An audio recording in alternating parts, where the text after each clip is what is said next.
Hey guys, it's Kevin Powell here, back with another episode of the Kevin Powell Podcast. Appreciate you tuning in. Appreciate iHeartRadio for letting me do this, by the way. I have a band here. It's another heavy band, and I love these guys. I discovered these guys. It was one of those things where maybe you like this band, and let me recommend this band, and fell in love with them. Started listening to them, and what do you know? I had an email saying, hey, these guys have a new album coming out. So I asked, are they available for interview? And yes, they are. So right now I'm going to be introducing, we have Tomb Mold. How you guys doing today? Great. Doing good. Thanks for having us. Absolutely. It looks like we have all three of you here. So why don't you go ahead, introduce yourselves, tell us what you play in the band. My name's Derek. I play guitar, and I am the initial songwriter, and sometimes I play bass. On the new record, I also played bass.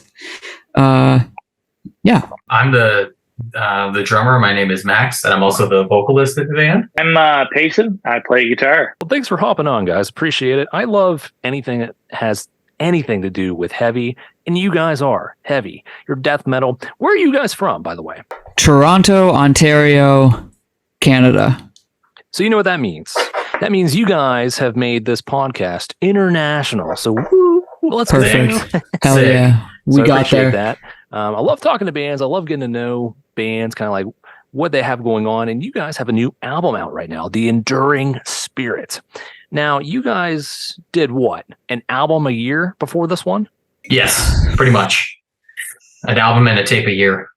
How did you do that? How is? Because how many did you do before this one? Oh, this is our fourth record, and I guess it's our fifth tape was released this year. Fifth, I think, or sixth. Fifth, yes, fifth. I think it was momentum. We were really excited and exhilarated to be in a band that we love so much, so we just had the strength to do it. That was pretty much it. It was just fun until we slowed down, and then we decided to change our priorities. Now, when it came to writing an album a year, now we have three separate guys in three separate locations. Is that how you went about doing it, or were you all together? And a lot of bands have a lot of different ways of writing music. Oh, we're all together. We're all in the room together every week, so we work it out together. Nice. Yeah. That's what I like to hear. Now, you did take a little bit of a break for this new album. What kind of break was that? What kind of went into writing this album? What was different? Well, at the end of 2019, we'd done a lot of touring, and it was the end of putting out the third record in 3 years. And I think going into 2020, we just thought we'll not make any plans and we'll just take some time to unwind. And then the pandemic hit. And then we had lots of time to just unwind. I think we all just sort of, because we were all like withdrawn in our homes, we just all got really into music again and like playing our instruments and just grinding it out. And then I guess we got back together 2021, September, October. Is that when we started practicing again? Yeah, it would have been the summer of 2021. Yeah. And by that point, we had a stack of new songs we wanted to work through. And we're just like, we don't have to make plans for anything. Like, we don't have any shows to play. We have no distractions. We can just we can just take our time and just enjoy this, just playing together every week. You know what I mean? With like no real pressure or like stakes, because there was nothing to get ready for. It was just working at our own speed for once, it felt like. You got to sit down and focus. You didn't have any distractions, and that's what really makes a record great. Now, you guys spent time on this. Did you go anywhere special? Did you send it to anyone special? Did you have anyone in mind from the beginning? Anything like that? The same people involved as the previous time. Because if it ain't broke, don't fix it. And there's something nice about collaborating with the same people, because you know what to expect. And when it comes, you know what to expect when it comes to the work that they're going to do for you. And you know what to expect when it comes to the results and how easy it is to work with them. So we recorded with Sean Pearson at Boxcar Sound in Hamilton, Ontario. So it's about an hour's drive from here. That's where we tracked both Manor of Infinite. Actually, all the records were tracked there. I'm not on Primordial Malignity, the first LP, but we tracked all 4 LPs there with Sean. And then both Manor and Planetary and this one were sent to Arthur Rizek for additional engineering, like mixing and mastering. And they're all, the 3 latest ones are all on the same label, $20 spin. And the past 2 are the same artist doing the cover, Jesse Jacoby, who did Planetary in both this one. So we're kind of creatures of habit when it comes to the actual like production aspect. But it's nice to know what to expect, because you're not rolling the dice on it so much. And I don't think with this album we could afford to roll the dice. We knew how we wanted it to sound. And if it came out any way other than we really wanted it to, it could have really been kind of like a wet blanket, I think, or like, a real bummer. So when we got the initial mixes from Arthur and it sounded, we were sort of hoping for a sort of a in-between manner, which is really raw and rough around the edges and lively, and Planetary, which is really tight and compressed. We were kind of like, let's kind of try to be the lukewarm water between the fire and ice on this one. And it turned out really good, because especially I really love the drum sound on the new record, because the drum sound is super punchy and it's very live. And long answer to your question, we worked with mostly the same people, and it's worked well for us so far. So if it ain't broke, don't fix it. I love that quote, because you're right. There are bands that go about and do a different producer or a different engineer for every album. Nothing wrong with that. There's also people that stick with what they love and what they get. Now, the engineer might tweak some things here and there. Of course, they're always trying to get better. And that's what I hear the difference between album 3 and album 4. Just a little bit better production-wise, and it sounds great no matter what. So I like to talk to bands and kind of get to know the nitty-gritty stuff.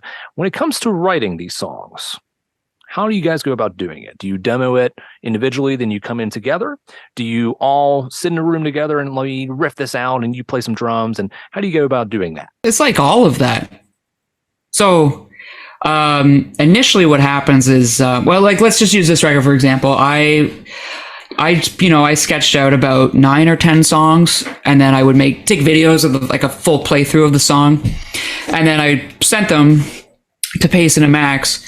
And then from there, once we're ready, we get in the room and Max just builds his drum, like riff by riff, and offers input on like how many times we should play something. And we'll go back and forth on that. And then Payson will learn the songs initially, but then there'll be so many parts where, he will go off script from what I'm playing, or maybe I'll change up what I'm playing and he'll play the rhythm riff. But it's like this one, it felt very much more like collaborative, like everybody really bringing their own like equal amount of like weight to this. And then what's nice about that is that everybody shines on this record. It's like there's like these 3 very distinct personalities being heard, which makes it such an enriching listen, right? Because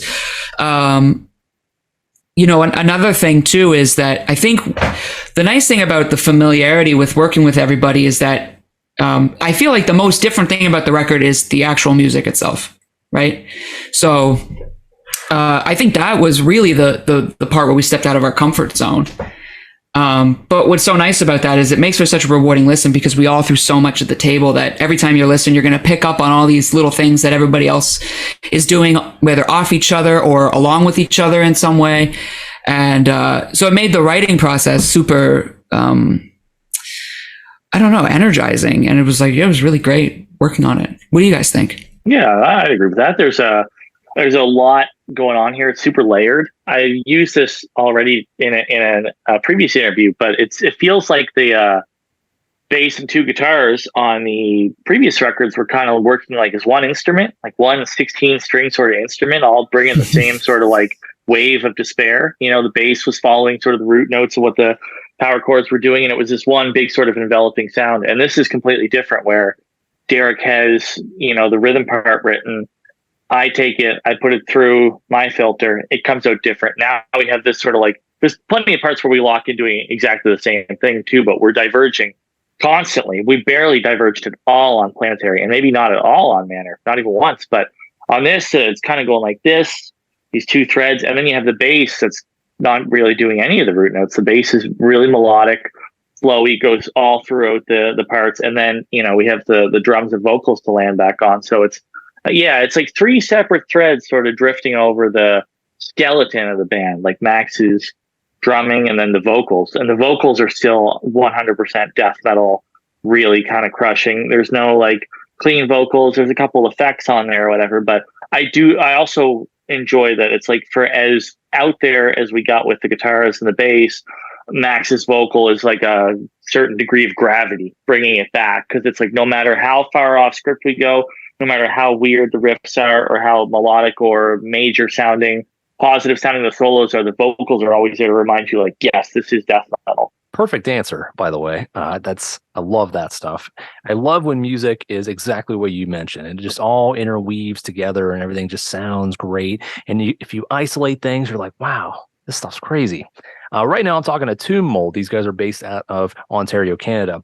Fun thing that I wanted to mention that just happened in the news. So you guys had a little bit of an online scuffle with some people that cared a little bit too much about what you had to wear for a magazine cover. Care to explain what happened here? No, nothing happened. No, people got a lot upset over nothing. I don't really get it. I don't get it. Every photo of every band is the same. What's the problem? I do not get it at all. I think people are just eager for, I don't know. I don't even know what to say about it. I think it's just really stupid. People have a lot of time to kill. Yeah, it's something we've dealt with like a little bit over the years. But, not really. But with like the larger, like something like Decibel being such like this visible thing, it was a real honor for us to do that. There's always going to be people that are, there to be naysayers or whatever. But, really, it was only a couple people. It wasn't some giant flame war between two groups. It was just one person, one or two people just making some comments. And it's like, yeah, I don't know. I mean, I do find people can take these things really seriously, but it doesn't matter. Like, it doesn't affect the music at all. I mean, it shouldn't matter what anybody looks like for any style of music. It doesn't matter. So we look good. Yeah, so it's nice. Yeah. You did look good. I think it's a nice we look photo. Good. Yeah, we look great. I saw they were like, these guys just look like they're going to the grocery store. I was like, man, I got a haircut. I wore a nice shirt. Like, this is me dressed up. Like, I'm sorry, geez. But yeah, I mean, the whole thing is super stupid. And but we weren't the first people to get ragged on for the way we looked, and we won't be the last. So, yeah, ultimately, it's a footnote. Doesn't matter. And it's always hopefully, happen. If you don't look exactly the way someone wants, they're going to get your finger waved at, but who cares?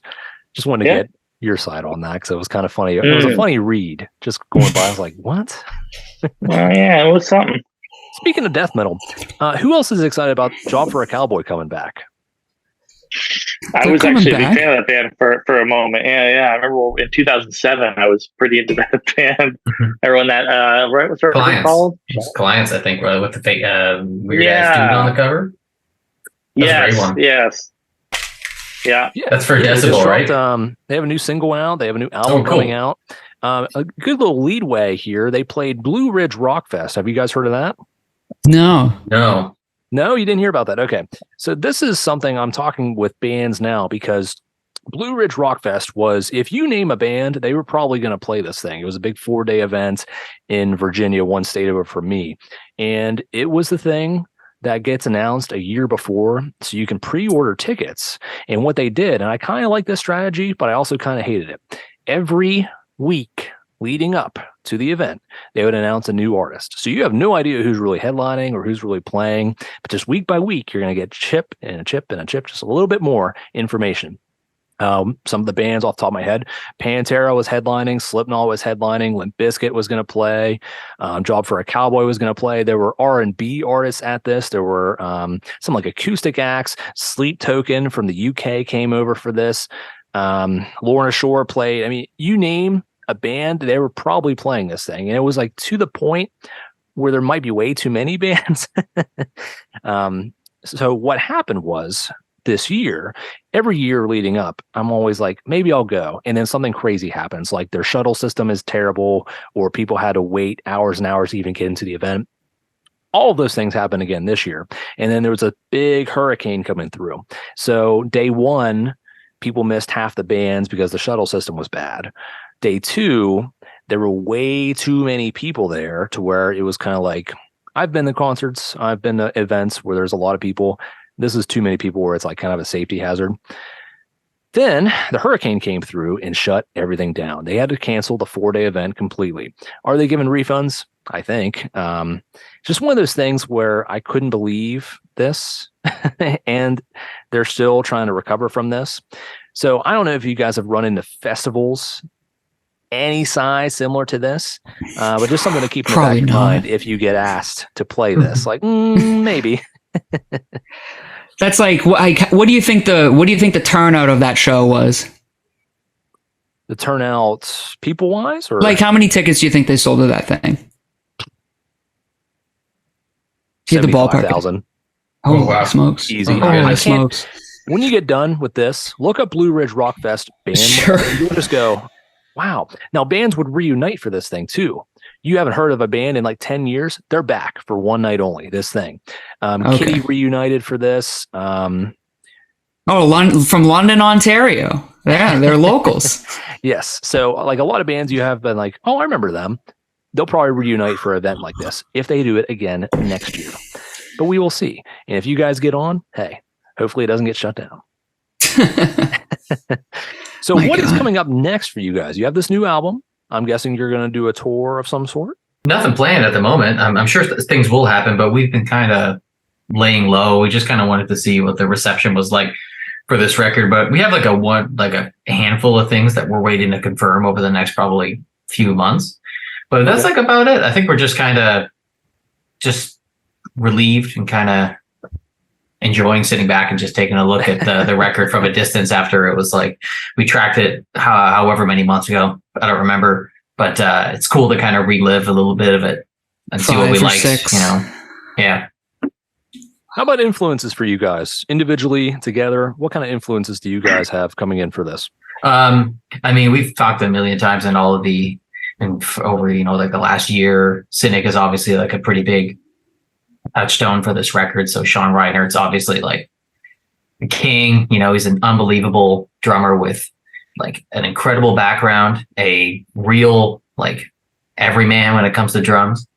He was like a extremely versatile player and an extremely expressive player. I think Bill Bruford is always like a big like front of my mind kind of thing whenever I'm playing. Like, what would Bill do? That's what I'm trying to think when I'm playing.